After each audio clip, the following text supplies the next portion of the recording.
Imagina que es Navidad, una época de alegría, regalos y familia. Pero en esta historia, Navidad no llegó con regalos, sino que cobró varias vidas. Un hombre macabro disfrazado de buena persona que logró acercarse sin levantar sospechas. Y lo que hizo después se convirtió en uno de los casos más perturbadores y escalofriantes jamás registrados. Hoy en Mente y Misterio te contaré la historia real del asesino de Santa Claus y el trágico caso de la pequeña Amber. Una historia donde el terror se escondía detrás de una cara de amabilidad. Quédate hasta el final, porque los detalles reales de este caso son aún más aterradores que cualquier película de terror. Sin más que decir, comenzamos.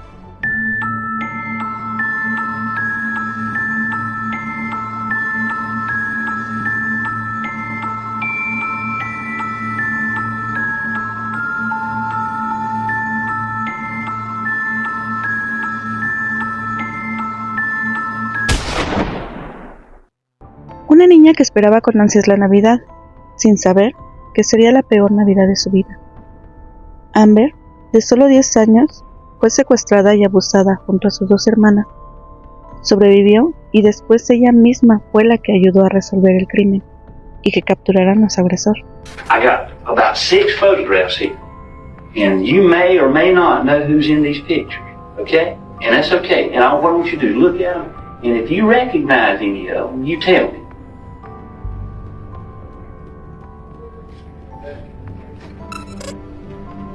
This guy here is the guy that you were with last night. Okay, he's the one that you were underneath the bridge with. El día 4 de diciembre de 1997, a las 5 de la mañana, un granjero salió a trabajar en su domicilio, ubicado en Bacon Country, Georgia, cuando vio a 3 niñas caminando hacia la carretera. Asustado les preguntó si estaban bien y se dio cuenta que ellas iban descalzas y en pijama. Ellas estaban en muy mal estado y asustadas, pero una logró al fin decirle que pertenecían al pueblo de Santa Claus, en Georgia, lo cual quedaba 80 kilómetros al norte de donde se encontraban en ese momento. El hombre enseguida llamó al 911 y las autoridades acudieron por las niñas. Las llevaron a la comisaría y les preguntaron qué les había pasado. Amber dijo que eran hermanas y que pertenecían a la familia Daniels. Les dio su dirección a los oficiales y uno de ellos, llamado Harlan, se dirigió a la casa de la familia para recolectar información. Pero al llegar ahí se dio cuenta que todo estaba en un extraño silencio. Se dirigió a la puerta principal y se dio cuenta de que estaba abierta. El oficial, entrando con cuidado, preguntó si había alguien en casa, pero nadie contestó. Al ingresar escuchó un reloj despertador.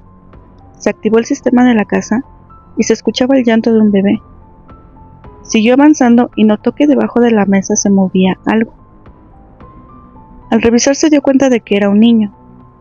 Parecía aturdido y le hizo una señal al oficial, pero no decía ninguna palabra. Harlan se dirigió a la puerta que señaló el niño, la abrió con cuidado y al entrar se encontró con una escena horrible. En el piso yacía el cuerpo inmóvil de una joven. Al seguir revisando se dio cuenta de que la joven no era la única. En la cama había 2 cuerpos más, que tampoco respiraban ni se movían. Al lado de ellos había un bebé llorando. El oficial siguió revisando la casa, y al entrar en otro de los cuartos, la escena horrible seguía. En ese cuarto había un cuerpecito más de un niño rodeado de líquido vital. El oficial cargó al bebé y al niño que estaban debajo de la mesa, y salió con ellos con cuidado, porque no sabía si el asesino seguía dentro de la casa. Mientras tanto, en la comisaría le preguntaron a las 3 niñas qué había sucedido.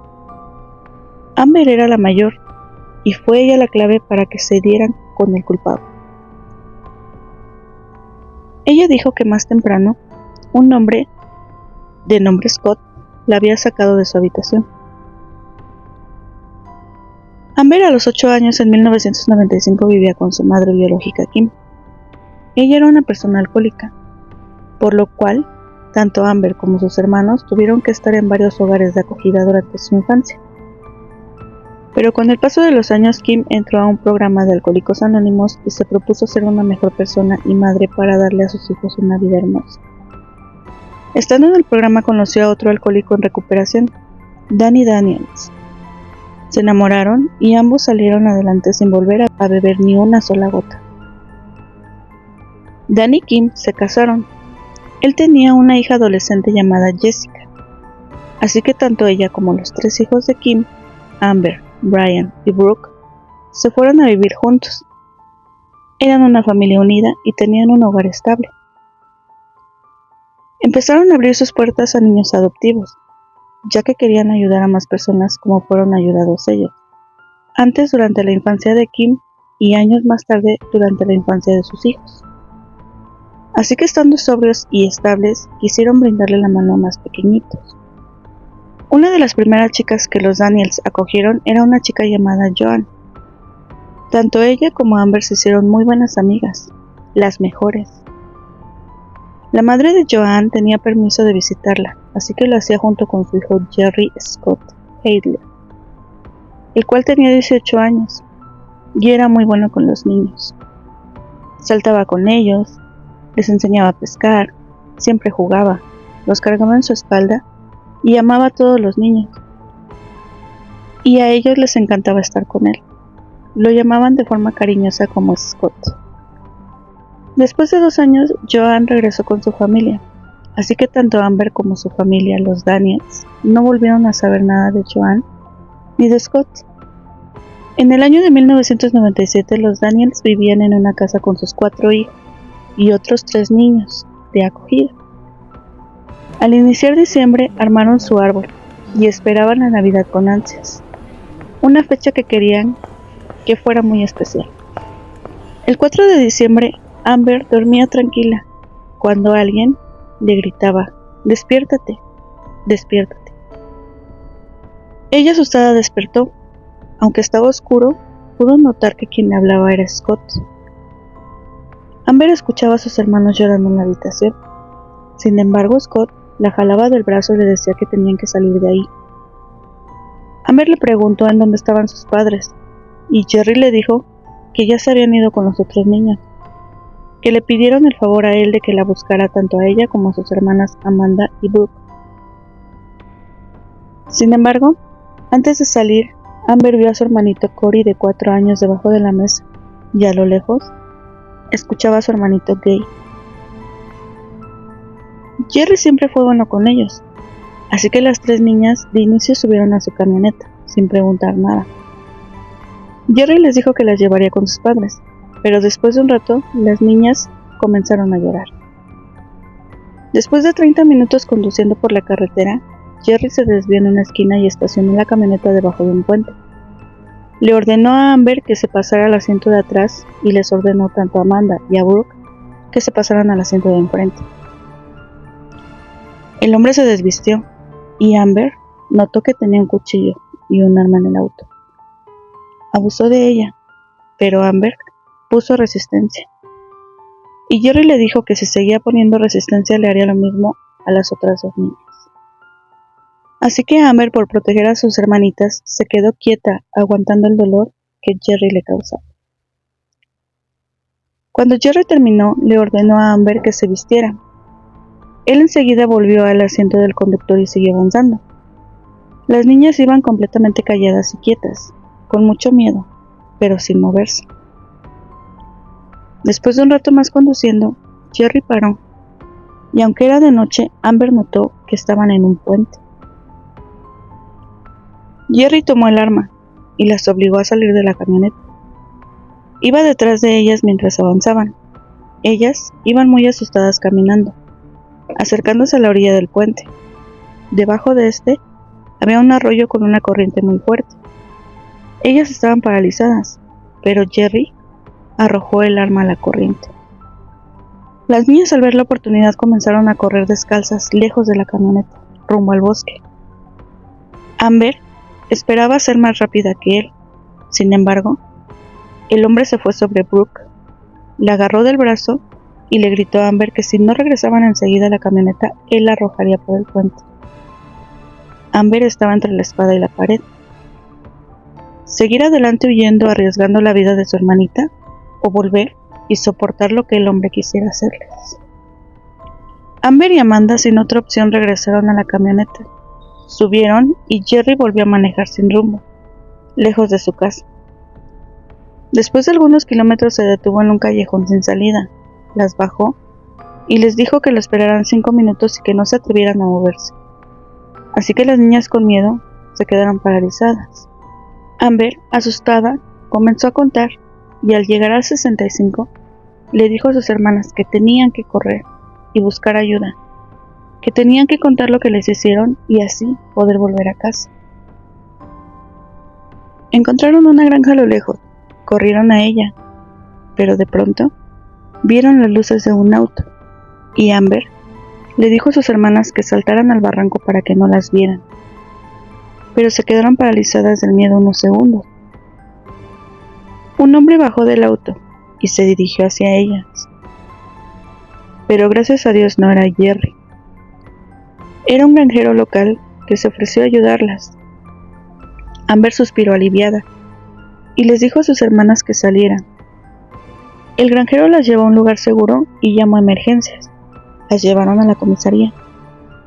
En la comisaría, Cory se acercó a Amber y le dijo que sus padres habían muerto. Ella pensó que mentía, pero en la comisaría estaban sus familiares. Así que ella volteó a ver a los adultos y al ver que tenían una expresión fría, rompió en llanto al saber que no volvería a ver a sus padres. Amber sabía que tenía que hacer justicia, así que tenía que cooperar con las autoridades y decirle todo lo que sabía. Les dio toda la información que sabía, que era hermano de una de las chicas que acogieron, que Jerry estaba enamorado de su hermana Jessica, que siempre jugaba con los niños y todos pensaban que era bueno. Así que la policía comenzó a buscar información sobre él y se dieron cuenta de que ya estaba en el expediente, que lo habían arrestado antes por conducir intoxicado. Los oficiales le mostraron 6 fotografías a Amber y entre ellas estaba Jerry Scott Heidler, así que lo reconoció enseguida. Los oficiales le tuvieron que pedir a Amber que detallara los eventos de esa noche. Ella fue muy valiente. Les mostró el camino por donde las llevaron y les dijo todo lo que le había hecho. En casa de los Daniels encontraron huellas dactilares, una colilla de cigarro y muestras de ADN. Así que se empezaron a armar los eventos sucedidos. Esto fue lo que pasó. Alrededor de la 1 de la mañana, Jerry había entrado a la casa por una ventana trasera. Fue a la habitación de Jessica para tratar de abusar de ella. Jessica se resistió y corrió a la habitación de sus padres buscando ayuda. Pero recordemos que Jerry había convivido mucho con la familia, por lo cual sabía dónde guardaban un arma. Fue por ella y enseguida se dirigió hacia la habitación de Kim y Dan. Ahí terminó con la vida de Jessica y de ambos padres. De ahí se dirigió a la habitación de Brian y terminó con él antes de quedarse sin balas. Después de eso fue a la habitación de Amber y fue cuando se las llevó. Con toda esa información buscaron a Jerry, pero no lo encontraban. Así que comenzaron a desplegar varios operativos para dar con él. Pensaban que tal vez se escondía en la casa de su madre, en Alma, Georgia. Entonces varios oficiales se dirigieron ahí, pero no lo encontraron dentro de la casa. Comenzaron a buscar alrededor de la zona y lo encontraron debajo de unos tablones en el suelo. Jerry Scott Heidler fue arrestado y condenado por 4 cargos de asesinato, 3 cargos de secuestro y 1 de robo. Sin embargo, Jerry no se resistió. Contrario a lo que muchos pensarían, él dijo que lo arrestaran, que era su sueño hecho realidad. Mientras Scott esperaba un juicio, Amber pasaba por un momento muy fuerte. Había perdido a su mamá, a su papá, a su hermana y a su hermano, justo antes de la Navidad. Ellos que esperaban la Navidad con tantas ansias. Pero esta sería una Navidad sin alegría ni felicidad, solo una Navidad muy dolorosa, en donde sus seres queridos no iban a regresar jamás. El 30 de agosto de 1999 por fin inició el juicio contra Scott. Se reprodujo el video que habían tomado de Amber declarando todo lo ocurrido y solo le tomó 20 minutos al jurado dar su veredicto. El 2 de diciembre de 1999, Scott fue declarado culpable por 4 casos de asesinato premeditado, abuso sexual agravado en menores, secuestro y allanamiento de morada. Fue condenado a 2 cadenas perpetuas, 110 años adicionales en prisión y recibió la condena de la pena de muerte. Actualmente se encuentra en el corredor de la muerte en Georgia. Amber estaba muy contenta porque había podido hacer justicia y sabía que ese hombre no volvería a hacerle daño a nadie. Han pasado más de 2 décadas desde el veredicto. Amber hoy día tiene su propia familia y dice que es su deber recrear el cálido y amoroso hogar donde creció.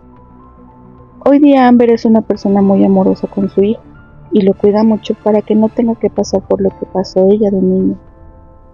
Ella comprendió que lo que le pasó de niña no fue su culpa, que no puede cambiar el pasado, pero sí puede ver hacia su futuro y así crear una familia y un mundo mejor para su hijo. Ella ha dicho que ha perdonado a Scott. Sí, lo perdonó porque ella no quiere tener odio en su corazón. Así que ahora cuéntame tú, ¿qué piensas sobre este caso? ¿Tú podrías perdonar a alguien que te dañó y que destrozó a tu familia?